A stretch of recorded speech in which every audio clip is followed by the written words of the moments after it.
Hey guys, and welcome back to What's the Formula? I decided that since I've reached over 110 subscribers, I'm actually 112 now, I decided I'm going to do a bonus. I'm going to give two formulas today. Not the hardest things to do. Basically, you're going to need an X-Acto knife. You're going to need two different torsos and two lower halves of people. Nice thing though is you can use most of the parts of the people if you choose to, which I did for this one. So I'll start with the first one. Um, He's coming out in AEW here eventually. I'm under a different name, but I decided, you know what? Let's just give him an ultimate for the most part. 'Cause, I mean, I've got ultimate Dean Ambrose, I've got ultimate Christian and whatnot. So we're gonna go with ultimate Cesaro. So as you can see here, the torso that they use in the Elite is still really big. So that is a little unfortunate. But of course, even as Elite had the same problem. I don't know why they did it this way. I don't understand why they didn't scale it a little better. But what's nice about this one is using that Goldberg torso makes him just a little bit more, ripped. Got the chest hair. Obviously, you got to remove acetone off the tattoo of the Goldberg. And Goldbergs luckily aren't too expensive. You can get one for like 20, 25 nowadays. Sometimes even 20 if it's loose. You literally a lower half, Goldberg upper, switch the head out right there, switch the arms if you want, his little one wristband, no wristband thing. You could do the black sleeve if you wanted to, and he wore a black sleeve at some point as well. So there is an ultimate conversion of Cesaro. And yes, some people have said, well, you're not really customized, you're more of just an alternate or an alternate person. Like, you changed a few things. Okay, fair enough. I'm a Frankensteiner. I put people together. I have dabbled in paint. I actually built my own Michael Tarver figure, which I'm kind of still waiting for it to finish up and paint. When I'm not going to do the decal because I don't have fine tip marker pens to really do the details justice. But there's a Cesaro, not the hardest thing to do. Now this next one, you need a Ric Flair Ultimate torso, and you need this figure. This figure can be upwards of 50, $60 as an Elite, and then basically all you can do is take the head and the arms off. Crack the Ric Flair torso, crack the Ultimate or the Elite torso off this person, and you get your very own Red Rooster. Terry Taylor, the Red Rooster. Now, obviously, if you really want to, you could remove this part here and probably paint it in a little bit, and just have a Terry Taylor. But of course, you're going to have to get rid of the Rooster part, and you're going to have to get rid of the R&R.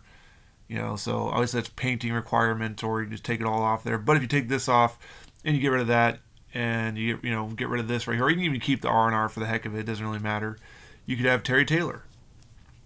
Terry Taylor, of course, have probably a better career over in WCW. He had a pretty cool gimmick in '92 where he was like it wasn't like Millennium Man, but it was basically like a gimmick where him and Terry Runnels were she was his manager, and she would put into like a computer some sort of calculations where basically the computer would tell how long it would take for Terry Taylor, the whatever the I forget the man, something called the man gimmick or whatever it was, but it was the tailor made man or something like that.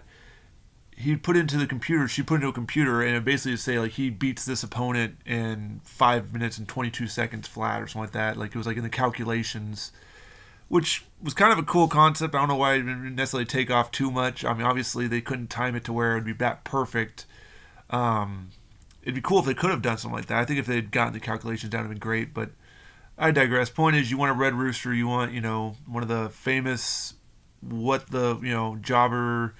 He did have a few, I think, a little mini feud with Bobby the Brain Heenan at some point. He was part of the Heenan family for some joke reason.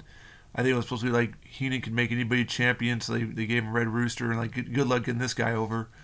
And for the most part, he had a memorable feud, but no titles, no tag belts, nothing in his future. I mean, you couldn't get this gimmick over with this mohawk.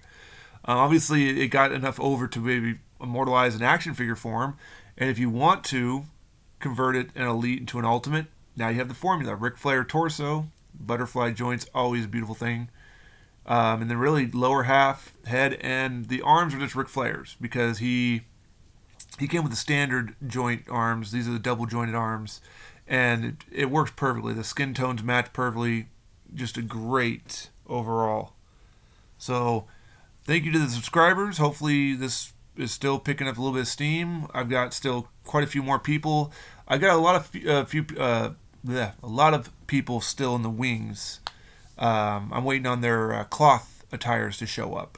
So I know the video's been kind of light too. I ended up getting a new dog, and then that dog didn't work out. So I've been busy. I had to return that dog and clean up all the mess and the damage that the dog caused. But my Spirit Squad figures are almost done. Just built Kenny Dykstra, but he's not quite ready to show because he's missing his trunks. Got a lot of cloth clothing coming in for some of my custom Ultimates. And of course, check back again if you like the showcase. I'll be showcasing the main event WrestleMania 8 Ultimate figure that doesn't have a Mattel release. So stay tuned for that video as well. And of course, there's always going to be another Fig Fed video. I currently have pretty much it done up to, I want to say, March. So the videos you're seeing were done a little while ago. When obviously I'm jumping ahead. I'm not just doing weekly one live at a time. I build the storyline and put 2 or 3 together a week, and then just you see them once a week. So that's why if you're not gonna if you're like, well, wait a minute, you just showed this guy off. Why is he now being talked about in the videos or something like that? Well, it's because it's not syncing up. I pre-taped all that stuff, but these are all done live right now. So enjoy the Super Bowl. Whoever wins today. My team's been long since out of it, so I'm not too worried about it. And feel free in the comments to put down if you want to see a certain person, or if you think I have a certain person, or what a person like this would look like. I may already have converted him. I just haven't shown him off yet. And thank you for the guys who said I sound like Baron Corbin. I don't know if you mean like I tried to sound like Baron Corbin, or I just sound like Baron Corbin, because I don't know. I guess I don't hear it regularly, but maybe my Stone Cold impersonation sound like Baron Corbin. Anyway, till next time.